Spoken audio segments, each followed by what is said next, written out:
പല തീരുമാനങ്ങൾ അദ്ദേഹം ഇപ്പോൾ ബാബരി മസ്ജിദ് തകർക്കപ്പെട്ട സമയത്ത് അദ്ദേഹം വളരെ മൗനിയായാണ് കാണപ്പെട്ടത്.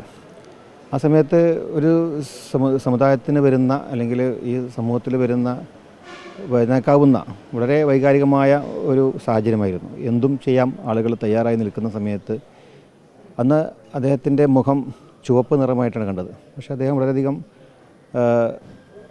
ഈ ഒരു പ്രശ്നം പരിഹരിക്കപ്പെടണം എന്ന് ആഗ്രഹിച്ചുകൊണ്ട് അദ്ദേഹം നടത്തിയിട്ടുള്ള ആ പ്രസ്താവന എല്ലാവരും ആത്മസംയമനം പാലിക്കണമെന്നും ഇവിടുത്തെ ഹൈന്ദവര ക്ഷേത്രത്തിന് കാവൽ നിൽക്കണമെന്നും അദ്ദേഹം പറഞ്ഞപ്പോൾ അതിൽ ഒരു വലിയ മഞ്ഞ് ഉരുകി അവിടെ ഒരു വലിയ സൗഹൃദത്തിൻ്റെയും ഒരു സഹിഷ്ണുതയുടെയും ഒരു വലിയ സാഹചര്യം ഉയർന്നു വരികയായിരുന്നു.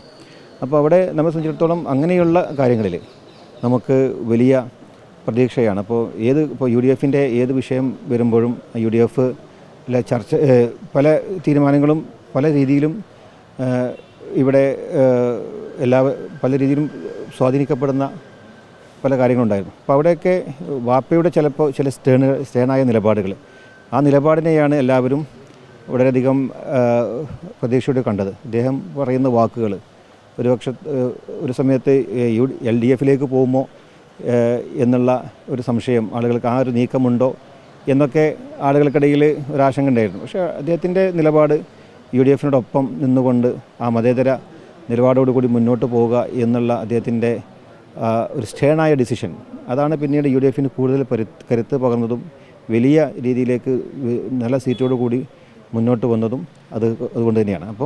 ഇപ്പോൾ ആൻ്റണി കരുണാകരനെ രാജിവെച്ച് ആൻ്റണിയെ മുഖ്യമന്ത്രിയാക്കിയ സമയമുണ്ട്. അപ്പോൾ ആ സമയത്തൊക്കെ UDF നേതാക്കൾ നിരന്തരം വാപ്പയുമായി ബന്ധപ്പെട്ടിരുന്നു. അതുപോലെ ഈ നമ്മുടെ തിരുവനങ്ങാട് സീറ്റ്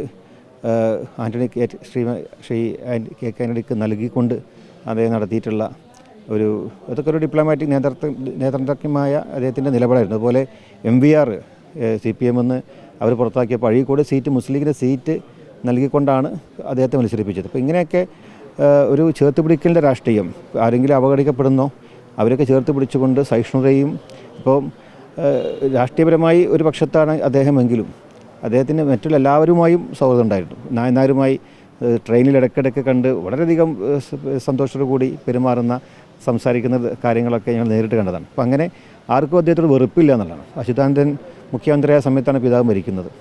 ആ സമയത്ത് അദ്ദേഹം ഓടിയെത്തി, അദ്ദേഹം അനുശോചനം അർപ്പിച്ചു.